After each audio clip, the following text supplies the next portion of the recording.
Alors, on va écrire maintenant le mot épinard. On va commencer d'abord, avant de le voir en attaché, on va regarder comment on l'écrit en capitale. On va regarder quelle lettre on utilise pour écrire épinard. Pour savoir quelle lettre j'utilise pour écrire un mot, je vais commencer par le dire et écouter. Alors, avant tout, j'espère que tous les enfants savent ce que sont les épinards. Sinon, il faut que papa et maman vous fassent goûter. Les épinards, c'est un légume vert.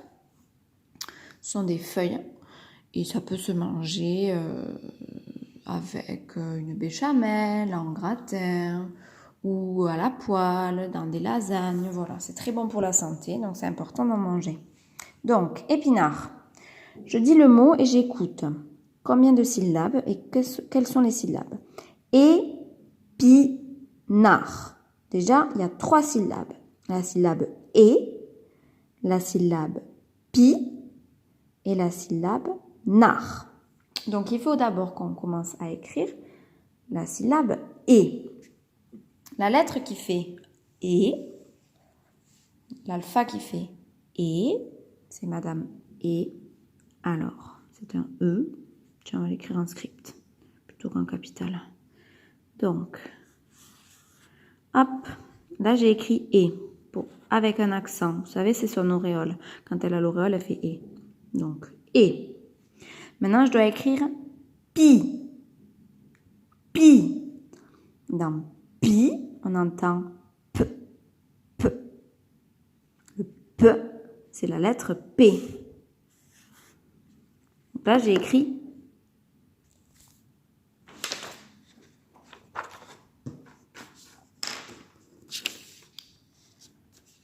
là, j'ai écrit P. Et maintenant, il faut que j'écrive pi. Pi. On entend bien là, hein, Madame I, qui se transforme en lettre I. Là, j'ai écrit pi. Et pi.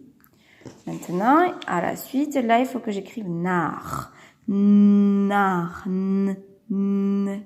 N. C'est le N. Na. A. C'est le A. Nar. Celui-là, on le reconnaît. C'est le R, le robinet. Et à la fin d'épinard, il y a une petite lettre coquine qui vient se mettre. C'est un D. Mais normalement, le D, vous le savez, hein, la dame, elle fait le son de. Mais là, dans épinard, et dans d'autres mots, j'en ai pas qui me viennent à l'esprit, là. Mais dans d'autres mots aussi, quand on met un D à la fin, ben, on l'entend pas, hein. Écoutez, quand je dis épinard, je l'entends pas, le de. Mais pourtant, elle vient se mettre à la fin. Il faut l'écrire, mais on ne l'entend pas quand on la lit. Donc là, on a écrit et pi nar. Alors maintenant qu'on a appris à l'écrire, à l'encoder, on appelle ça encoder quand on écoute comme ça le bruit et qu'on essaie de trouver les lettres qui font ce bruit. Nous, là maintenant, ce qu'on va faire, c'est juste mettre les lettres qui sont là, on va les mettre en attaché, puisqu'on les connaît toutes.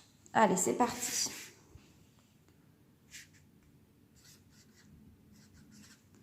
Allez. Le E. Je monte, j'enchaîne avec le P, côté, et je descends tout droit. La vague. J'enchaîne avec le I, côté, la canne. J'enchaîne avec le N, un pont, 2 ponts, la vague. Ici, je vais lever mon stylo.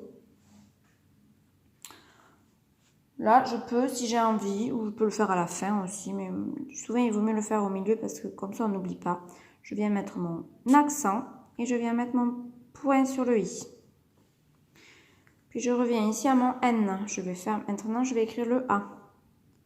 Je tourne, j'accroche la canne. Le R, je monte, je tourne vers la gauche, tricochet et la canne. et le D. Après, j'ai levé mon stylo. Je pars d'en haut à droite, je tourne, je monte, je redescends et la canne. On a écrit épinard. Allez. Le E, vous savez, j'enchaîne. Ici en bas, je lève mon stylo, je suis obligée. Je fais ma vague et mon I et mon N.